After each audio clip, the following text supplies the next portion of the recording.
Salve, amigos que estão acompanhando o canal Automotivos Brasil. Bom, seguinte, direto ao ponto. Deu uma passada aqui na Land Rio, Jaguar Land Rover no Rio de Janeiro. E o que acontece? O Defender, o glorioso Defender, fazendo 75 anos.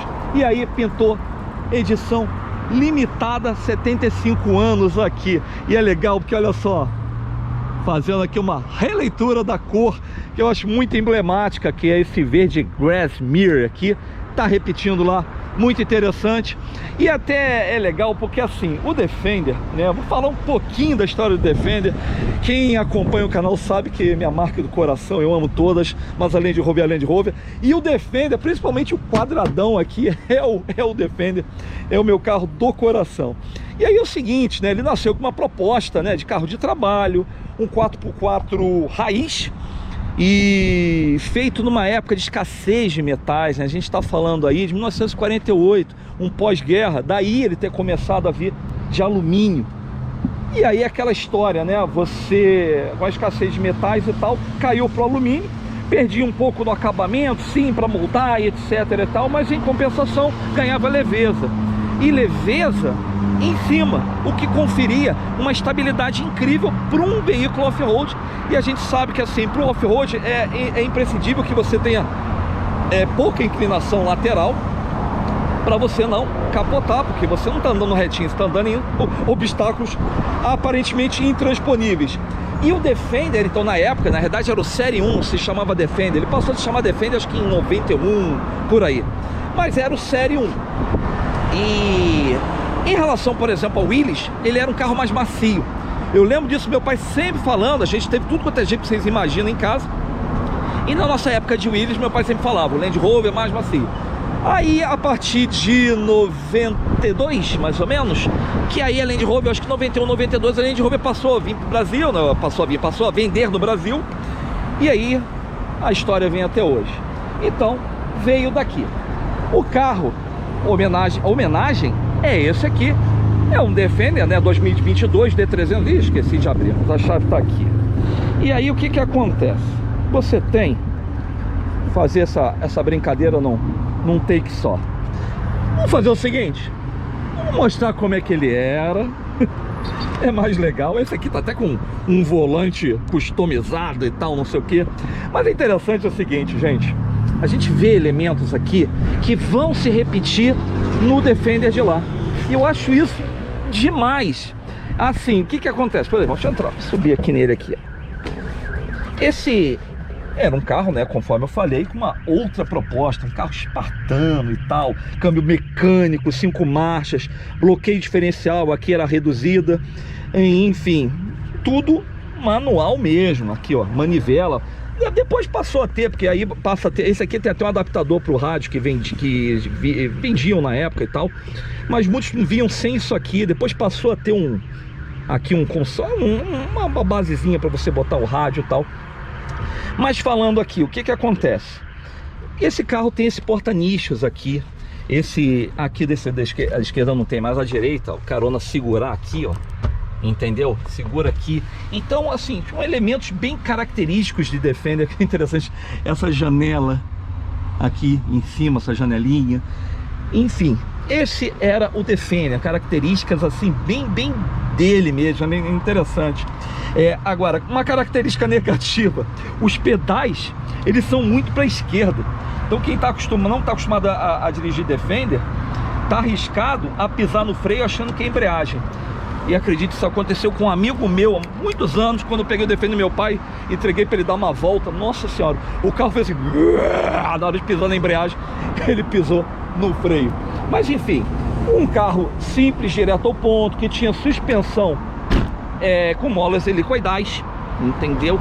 Mas um carro de chassi, um carro todo, nossa, sei lá, é difícil até ser racional quando eu estou em frente a um Defender raiz.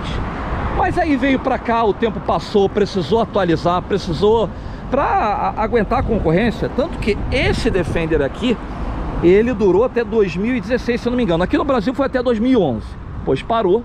E aí voltou em 2020 com essa geração aqui, que a proposta é outra. Não sei nem porque que ele não abriu, peraí. E aí, abriu.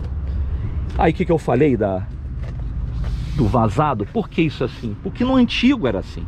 Então, ó, e aqui que você segura, e aí o painel concentrado. Gente, tá tão calor, tão calor. Bom, o seguinte, pra gente ser bem objetivo e fazer tudo num take só, o Defender se atualizou, mas ele é um Defender com elementos que eu tô falando pra vocês, né? É engraçado, nem me lembrava dessa tomada aqui, se é que ela ainda tinha, que já tinha mesmo. Enfim, você vê que isso aqui é vazado, tem esse PQP pra segurar aqui, você tem o painel concentrado ali no meio. Então assim, tem a janelinha lá atrás, eu não sei se vai dar pra ver, mas ela tá lá. E aí, a história é outra, né? Ali eu tinha um motor 2.5, cerca de 111 a 115 cavalos. O torque acho que era cerca de 30, eu não lembro, mas a legenda conserta. Aqui não, aqui eu tenho 300 cavalos, um 3.0, ambos diesel. E 66 mais ou menos kgf metros de torque, quer dizer, mais do que o dobro do torque. Um carro rápido, lá era um carro lerdinho. Mas ali aqui é o seguinte, o conceito aqui era basicamente off-road. Não era on-road, era off-road. E aqui não, aqui ele é on-road sem deixar de ser off-road. Por quê? Porque a aptidão para trilha é a mesma, se não melhor. Então assim, é lógico, cavalo anda, cavalo bebe, né? Esse carro é muito mais caro hoje. Antigamente, eu lembro bem, na família lá a gente teve alguns Defenders e ele custava um 110, modelo de luxo assim, um County Station Wagon, County, né? County, nem me lembro tanto tempo. Enfim, ele custava aí o preço de uma cabine dupla nacional. Então hoje seria o quê? Seria aí 350 mil reais, mais ou menos por aí, 300, 350. E hoje não, um carro desse aqui esse aqui não que é a série especial, mas um Defender aí, um D300, um 110, começa em 800 e poucos mil reais. Esse carro aqui tá cerca, se eu não me engano, eu vi lá dentro, vou confirmar lá, mas acho que é 960 mil reais. Mas enfim, essa Fortaleza aí, que eu já testei não sei quantos Defenders, e aí é tudo que você imagina para um carro. Você tem suspensão pneumática, você tem rodas aro 20, você tem pro setor, né? Você tem a câmera 360 graus, capô invisível, você bota uma câmera lá, vai ver por debaixo do carro, que é super interessante.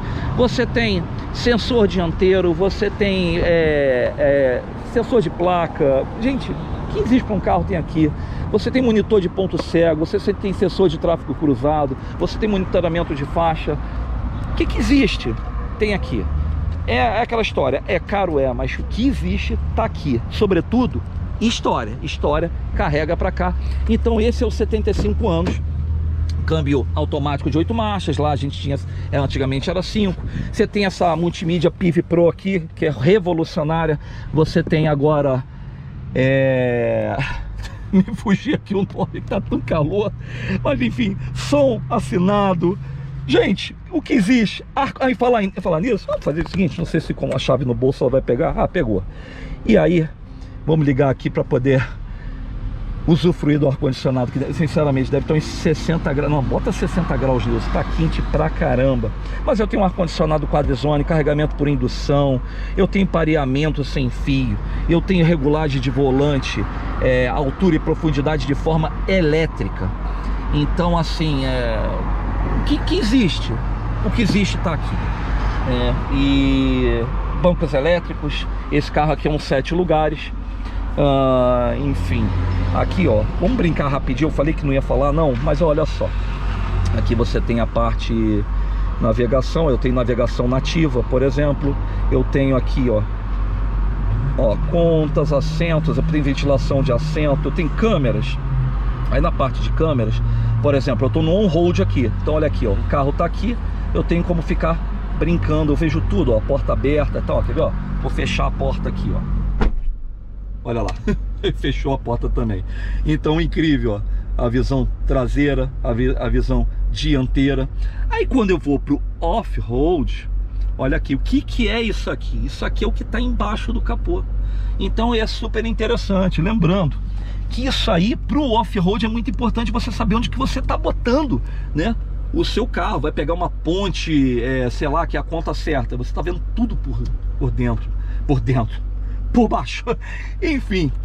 E a suspensão pneumática que eu falei, isso permite você atravessar trechos alagados sem o snorkel até 90 centímetros, sendo que ele te avisa à medida que você vai subindo, ele vai te avisar a profundidade que está, para evitar que um calço hidráulico. Mesmo assim, você tem muitos equipamentos para você botar num carro desse. E, enfim, que você tem, por exemplo, o snorkel que entra aqui. E aí você aumenta consideravelmente a sua capacidade de imersão em água. Você tem bagageiro, você tem uma escada de acesso ao bagageiro aqui. Você tem capa de estepe, você tem para-barros, você tem estribo fixo ou elétrico, aquele que você abre a porta e ele desce. Eu conheci numa Dodge Ram da vida, quer dizer, Ram, não pode falar mais Dodge. Mas enfim, o que a gente conclui disso aqui? Esse carro homenageia esse aqui com os confortos de hoje, com a realidade de hoje. Por isso que, mesmo caro, ele é um fenômeno de vendas. É um carro que vende bastante. E por quê? Porque ele é um carro, mas não deixou de ser Jeep. Aqui ele era Jeep e não era tão carro. Aqui ele é os dois muito bem, obrigado. Porque um carro de 0 assim 7 segundos, pelo amor de Deus. Esse aqui faz pelo menos o dobro. Mas lógico, a proposta era outra. Mesmo assim, se você perguntar para mim, esquecendo o preço, qual que você gosta mais, qual que você queria ter na garagem, vocês me desculpem os modernos, mas eu ainda fico por aqui. O ideal, óbvio, seria ter os dois. É isso, gente. Automotivos Brasil, a gente se diverte. Matéria improvisada, não tem que só. Mas gravar Land Rover nunca é demais. Um grande abraço e até a próxima. Salve, salve, salve, salve, amigos que estão acompanhando o canal Automotivos Brasil. Espero que vocês gostem, eu estou me amarrando.